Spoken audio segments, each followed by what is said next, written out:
ഇനി വൈകേണ്ട, ഇന്ന് തന്നെ നിങ്ങളുടെ വീടിനായി സിസോ സന്ദർശിക്കൂ. സിസോ, മേക്ക് ലൈഫ് സിമ്പിൾ. തെരഞ്ഞെടുപ്പ് ഡ്യൂട്ടിയിലുള്ള ഉദ്യോഗസ്ഥരുടെ വോട്ടവകാശം പ്രതിസന്ധിയിൽ. NGO യൂണിയൻ, KGOA, KSTA സംഘടനകൾ ഹൈക്കോടതിയിൽ ഹർജി നൽകി. തെരഞ്ഞെടുപ്പ് ഡ്യൂട്ടിയിലുള്ള ഉദ്യോഗസ്ഥരുടെ വോട്ടവകാശം വിനിയോഗിക്കുന്നതിൽ തെരഞ്ഞെടുപ്പ് കമ്മീഷൻ വരുത്തിയ വീഴ്ചയ്ക്കെതിരെ NGO യൂണിയൻ, KGO, KSTA സംഘടനകൾ ഹൈക്കോടതിയെ സമീപിച്ചു. ചൊവ്വാഴ്ച നൽകിയ ഹർജി ഫയലിൽ സ്വീകരിച്ചു.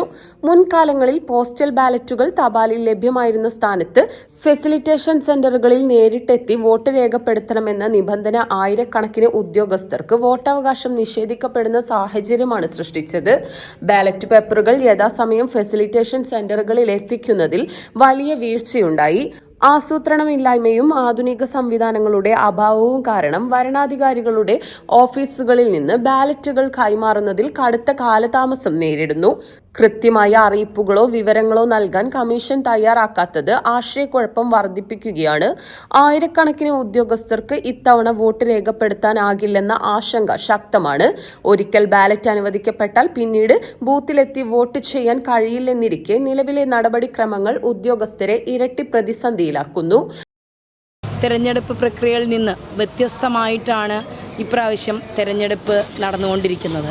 അതായത് ജീവനക്കാർ ഇലക്ഷൻ പ്രക്രിയ നടക്കുന്നത് തന്നെ ഗവൺമെൻറ് ജീവനക്കാരുടെ 2-3 ദിവസത്തെ പ്രയത്നത്തിൻ്റെ ഫലമായിട്ടാണ്.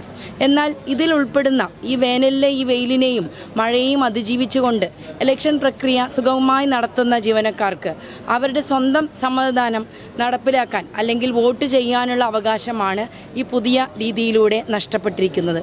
ഇതിനെതിരായിട്ടാണ് FSCTയുടെ നേതൃത്വത്തിൽ പല സ്ഥലങ്ങളിലും ഇതുപോലുള്ള വോട്ടിംഗ് കേന്ദ്രങ്ങൾ സജ്ജീകരിച്ചിട്ടുള്ള സ്ഥലങ്ങളിലെല്ലാം തന്നെ പ്രതിഷേധം നടത്തുന്നത്. ഓരോ ജില്ലയിലും ഡ്യൂട്ടിയിലുള്ള ഉദ്യോഗസ്ഥരുടെയും വോട്ടിനായി അപേക്ഷിച്ചവരുടെയും കണക്കുകൾ കമ്മീഷൻ പരസ്യപ്പെടുത്തണമെന്ന ആവശ്യവും സംഘടനകൾ ഉന്നയിച്ചു. ഉദ്യോഗസ്ഥർക്ക് വോട്ട് ചെയ്യാൻ 9-ന് ശേഷവും അവസരം വേണമെന്നാണ് ഹർജിയിലെ പ്രധാന ആവശ്യം.